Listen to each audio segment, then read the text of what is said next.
Today's Cowboys Report is made possible by True Classic. Get the deal and the polos and more that I like to wear by going to trueclassic.com/chatsports. Tell you more about them later on in today's show as we break down injury news for the Cowboys, Tyler Smith and Stephon Gilmore leading the way, and coaching buzz and rumors, since even Jerry didn't quite guarantee Big Mike would be back this next season.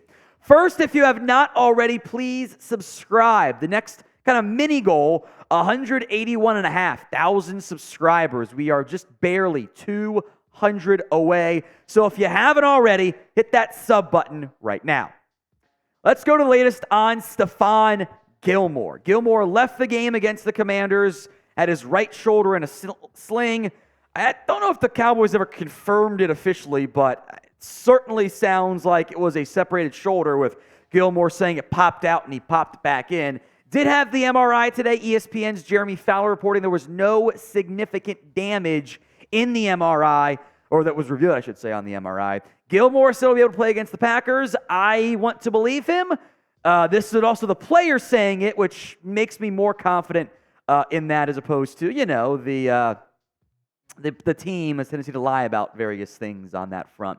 Gilmore has been a nice addition to this Dallas Cowboys team.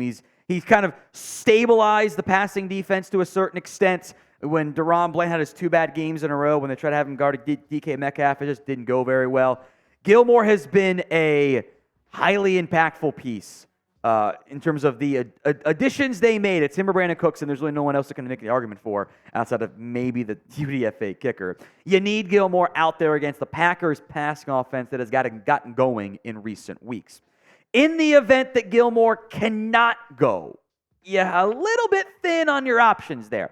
Nahshon Wright stands out as the obvious one here. There's also Eric Scott and Noah Igbenogany. Those guys have been healthy scratches for much of the season. There's also Israel Mukuamu, who has played some inside-outside corner stuff as kind of one of the backup defensive backs. Wright, meanwhile, up and down in his career. The numbers don't look nearly as bad as you might expect. 1 TD allowed, 300 yards, under 60% completion rate. It got so bad last year that the Cowboys were like, we got to play Israel Mukuamu at corner. And they found something against Tampa in the short term. He has not played very much in terms of coverage. This year was a brief run last year. This is the regular season stats, by the way, so the Tampa game not nearly as impactful in the stats from that perspective. But I feel better about Gilmore now than I certainly did when the injury first occurred. So prediction time. Will Gilmore play against the Packers? Y for yes, N for no. It is today's pinned comment, so if the ad comes here on YouTube, take advantage of it. Head down there and let me know. The other big one to monitor is Tyler Smith following his fully torn plantar fascia, not in week 18, but in week 17. Dallas has continually left the door open for him playing. They were like, he might play against the Commanders. He was never going to. Stephen Jones says that Zack Martin and Smith are expected to be back against the Packers this week. Is also worth mentioning that a full tear of the plantar fascia is better than a partial tear. It's a little bit easier from that perspective. Tyler Smith this year has missed a decent amount of games. About the same as Tyron Smith, which is kind of concerning. His numbers have been really good. The one thing that holds him back still, it's the penalties. The penalties continue to be a troubling red flag for Dallas in that perspective. The good news for Dallas, and we'll go more in depth on this here momentarily, is that the backup guards, I thought, stepped up. Now, I think TJ Bass right now is this team's number one backup guard. He played left guard when Smith was out, and then because Zack Martin was that late scratch, he'll be fine for the game, by the way. I'm not worried about that at all. Probably won't practice Wednesday, but whatever. Brock Hoffman kind of was better than expected. So you suddenly feel a little bit better about your guard and offensive line depth with the performances of those two young players on Sunday. Now, today's show is made possible by True Classic. With the new year in full swing, True Classic's activewear, shirts and shorts will suffice for both working out and lounging at home. For Christmas this year, I bought my dad and my father-in-law some of the outerwear. They had the puffer jacket, some long sleeve shirts as well. They love them. The next time I saw my father-in-law, which wasn't planned, he was wearing the jacket. My dad enjoys it as well. You can't go wrong with True Classic. All their clothing can be mixed and matched and designed to work with your lifestyle, so you can look and feel your best each and every day. True Classic is so committed to their products that they have a 100% perfect fit guarantee and super easy returns. Helped over 2 million men look great in their apparel, and now you can save big while you do so for a limited time.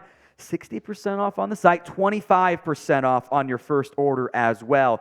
When you go to trueclassic.com/chatsports, make 2024 your most stylish year yet with True Classic. Link is in the comments section and the description of today's show. It's trueclassic.com/chatsports. Let's go back to the play of some of your other guards. I thought TJ Bass in particular played very well against the Commanders. Again, the run blocking grades have never been very good. That makes sense when you consider the fact that, once again, Pollard, since like week 9, is like top 5 in yards after contact, and he's averaging 4 yards per carry. It might be an offensive line scheme issue, which, again, the scheme is kind of tied in the run blocking grades there. I thought Bass played really well. Brock Hoffman, thrown into a terrible spot.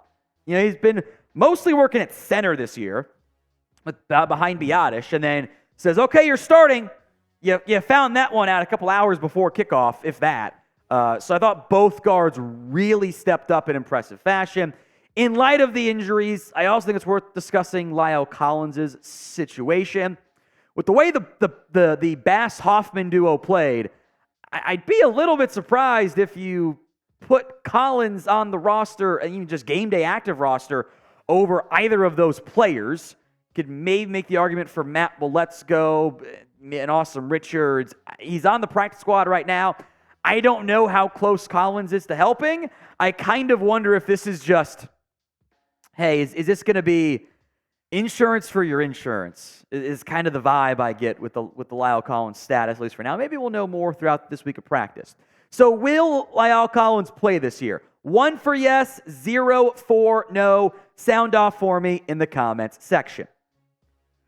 Let's talk big old Mike McCarthy. Look, he's gone 12-5 in 3 straight years. He's the only Cowboys coach to do that. That's very impressive. But despite all the regular season success, the reports remain the playoffs are going to determine his fate. And I think we feel in a similar fashion because we just want some damn playoff success. We'd rather go 9-8, win 3 playoff games, than go 12-5 and win 1, right? As every fan and every team would certainly do from that perspective. Here's what Adam Schefter reported on McCarthy going into Week 18. Quote, there continues to be a feeling from people around the league, and even some within the Cowboys organization, that Coach Mike McCarthy will be measured by how Dallas's final game goes. If the Cowboys play well in the postseason, McCarthy will have an excellent chance to keep his job. If they struggle and end the year with an embarrassing loss, as has happened each of the past 2 years, then some of the change could come to Dallas. Now, look, there's a lot of qualifiers involved there. Could, if, maybe. There's a lot of things that are still uncertain. If they lose to Green Bay and the coach messes up again down the stretch, oh boy, the noise is going to be loud. If they go to the NFC Championship game or above, he's not going anywhere. Because it is very tough to win 3 straight years of 12 or more games. That's not a common thing, to be clear. Here's what Jerry Jones said post-game about Mike. I just think his record speaks for itself. I think what he's done, the fact we've put ourselves in this position over these last 3 years, I think that does speak for itself. We've got a lot of football left. No small part thanks to Mike and thanks to his staff and thanks to some really outstanding football players around here. We'll see how each game goes. Now, some of the immediate reporting left out the first part of that quote, which I think it is very disingenuous. You have to have all of it in there, because if you just tweet out, Jerry on Mike McCarthy, I think his record speaks for itself, or Jerry on Mike McCarthy, we'll see how each game goes, those are 2 very different implications. I think the middle ground makes the most sense. Very happy with Mike. I need more playoff results, and that's a team thing overall. So should McCarthy be back as the Cowboys head coach in next season? K for keep him, F for fire him. Dan Quinn also playing a key role in this, as Quinn is going to once again draw head coaching interest from NFL teams this season. That pretty much has no doubt.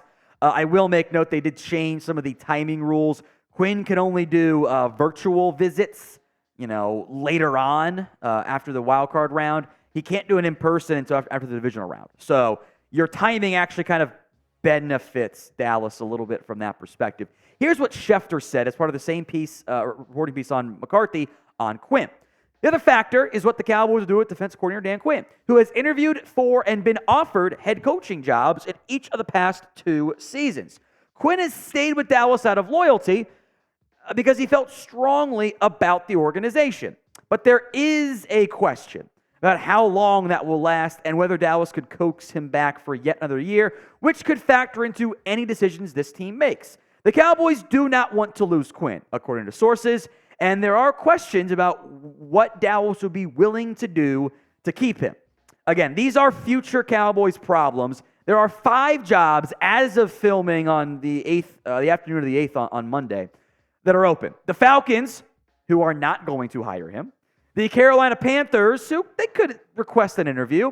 The Raiders, I'd be a little surprised if they didn't keep Antonio Pierce to then hire another defensive mind. I think that'd be a little bit surprising there. The Chargers, there is a universe that exists that LA just becomes Dallas West.